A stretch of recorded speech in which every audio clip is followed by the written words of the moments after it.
મિત્રો, શું તમે જાણો છો, ભારત એવો દેશ છે કે જ્યાં 50થી વધુ ચિત્રકલા આજે પણ જીવંત છે, કે જે સદીઓ જૂની છે, કે જેની આગવી વાર્તા છે અને આગવો વારસો છે.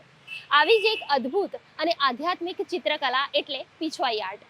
ચાલો જાણીએ આ પીછવાઈ આર્ટ વિશે તેના અમદાવાદના કલા સંગ્રાહક પાસેથી, કે જેઓ વર્ષોથી આ કલાને સાચવી રહ્યા છે અને દેશ વિદેશના પ્રદર્શનોમાં પીછવાઈ આર્ટ આકર્ષણનું કેન્દ્ર બને છે.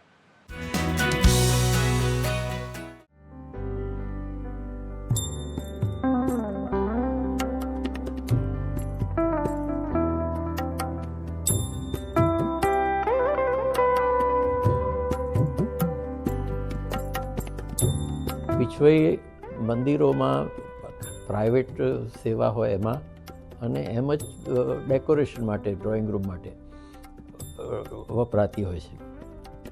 એટલે એ કામ ચાલુ જ છે. કલાકારો પીછવાઈ તમે જાઓ તો દરેક કલાકાર પીછવાઈ ખોલીને બતાવે, રોલ કરેલી હોય ખોલીને બતાવે. એટલે it's not a dying art, it's a living art. આ એક જ એવું છે કે જે વર્ષોથી એક જ હેતુ માટે આ ચિત્રો બને છે.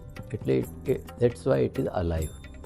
17મી સદીમાં રાજસ્થાનના નાથદ્વારામાં શ્રીનાથજીની મૂર્તિ પાછળ પટ્ટ પ્રથમવાર લટકાવવામાં આવ્યો, જેમાં પીછ એટલે પીછ, વાઈ એટલે લટકવું, જે બંને શબ્દો મળીને કહેવાયું પીછવાઈ. અને આ પીછવાઈ ચિત્ર એટલે માત્ર કપડા પર ચિત્રો નહીં, પરંતુ ભગવાન શ્રી કૃષ્ણની જીવનયાત્રાની લયબદ્ધ છબીઓ. 1672માં જ્યારે ઔરંગઝેબનો એનો ભય ઊભો થયો તો મૂર્તિ તોડતા હતા, મંદિરો તોડતા હતા, ત્યારે 1672માં એ લોકો સેફટી માટે મૂર્તિની રાજસ્થાન લાવ્યા અને શ્રીનાથજીમાં, જેનું પહેલાં સિંહાડ નામનું ગામ હતું, ત્યાં આ મૂર્તિ પધરાવી અને મંદિર કર્યું. અને શ્રીનાથજીના નામ ઉપરથી એનું નામ પડ્યું નાથદ્વારા. એટલે એ 1672 પછી રાજસ્થાનમાં આવ્યા પછી 1730માં પહેલો ઉલ્લેખ છે પીછવાઈનો. મને ખબર પડી કે આમાં તો રંગોનું પણ એટલું બધું સિમ્બોલિઝમ છે. ધારો કે લીલો રંગ એ આમાં બહુ પ્રોફ્યુઝલી વપરાતો હોય છે. ત્યારે એના કલાકાર કહે છે કે લીલો રંગ કેવી રીતે બને, વાદળી અને પીળો ભેગા થાય ત્યારે. એટલે વાદળી છે એ કૃષ્ણનો છે અને પીળો છે રાધાનો, જે સુવર્ણ રંગ છે એની ચામડીનો.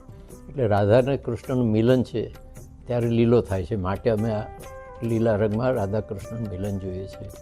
તમે મૂર્તિ જુઓ ત્યારે ભક્તોને થાય કે આ શું પ્રસંગ છે, આજે ગોપાષ્ટમી છે, તો એ લોકો પાછળ પીછવાઈ લગાવે કે એમાં કૃષ્ણ છે તે ગાયો ચરાવવા ગયા હોય એવું ચિત્ર મૂકવામાં આવે.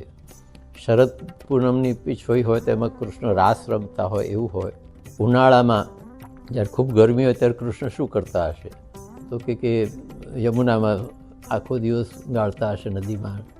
નાથદ્વારા ખાતે ચિત્રકારોની ગલીમાં અંદાજે 300 કલાકારો આજે પણ આ કળાને જીવંત રાખીને બેઠા છે. માત્ર મંદિરમાં જ નહીં, પરંતુ આર્ટ ગેલેરી અને આંતરરાષ્ટ્રીય પ્રદર્શનોમાં પીછવાઈને ખૂબ વખાણવામાં આવી છે. સામાન્ય લોકોને આ ખબર નથી કે આ પીછવાઈનું શું મહત્ત્વ છે. એટલે મેં પુસ્તક લખવાનું શરૂ કર્યું અને એમાં ઝીણી ઝીણી જે વસ્તુઓ જે હતી એ પ્રગટ થઈ. એટલે પરદેશના પણ લોકોને થયું કે આ તો પહેલીવાર અમને જાણવા મળે છે કે આ સ્વરૂપ એટલે શું, આ જો સિઝનવાર કેવી રીતે એના વસ્ત્રો બદલાય છે, કૃષ્ણના સંગીત બદલાય છે, કવિતા બદલાય છે. અને એમાં જે કમળની પીછવાઈ છે મારી પાસે, જેમાં વચ્ચે અલ્પ વસ્ત્રોમાં કૃષ્ણ વાંસળી વગાડે છે, પાછળ કમળ છે. અને પછી તે એવો એક સબ્જેક્ટ બની ગયો કે લોકો સાડી ઉપર પણ આ ચિત્ર કરે અને કેલેન્ડરો પણ એના થવા માંડ્યા. અને એના ઉપરથી પીછવાઈની જે ડિમાન્ડ પણ ખૂબ વધી ગઈ. એમાં આ કમળ ચિત્ર્યા હોય તેવી. કૃષ્ણ શ્રીનાથજી જે અમીર અંબાલાલ પુસ્તક લખેલું છે તે ઘણું સારામાં સારું છે અને તેમાં પીછવાઈ અંગે સંપૂર્ણ માહિતી છે. જે આ પુસ્તક વાંચે અને એના પર અભ્યાસ કરે તો તેને સંપૂર્ણ માહિતી પીછવાઈ વિશે મળી રહે. આ પુસ્તકનું અમે વર્લ્ડ વાઇડ વેચાણ કરેલ છે અને અંદાજી 3,000 થી 4,000 નકલ પહોંચાડી છે. અને જ્યારે મેં 1987માં ત્યાં શિકાગોમાં ગિફ્ટ્સ ઓફ ધ લોર્ડ નામનું જે પ્રદર્શન થયું, જેમાં આ બધી પીછવાઈઓ પછી મિનિએચર્સે ગયા હતા અને 1.5 લાખ માણસોએ જોયું. અને ઘણો એના લીધે પ્રચાર થયો. પછી તો પ્રદર્શનો બીજા પણ થવા માંડ્યા. પછી લંડનમાં એશિયા હાઉસમાં પણ આનું પ્રદર્શન થયું ત્યારે લોકોની લાઈન લાગતી જોવા.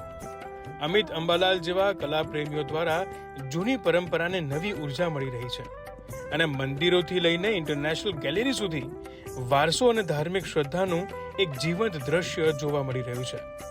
તો ન્યૂઝ ગુજરાત માટે અમદાવાદથી ક્ષમા કામદારનો રિપોર્ટ.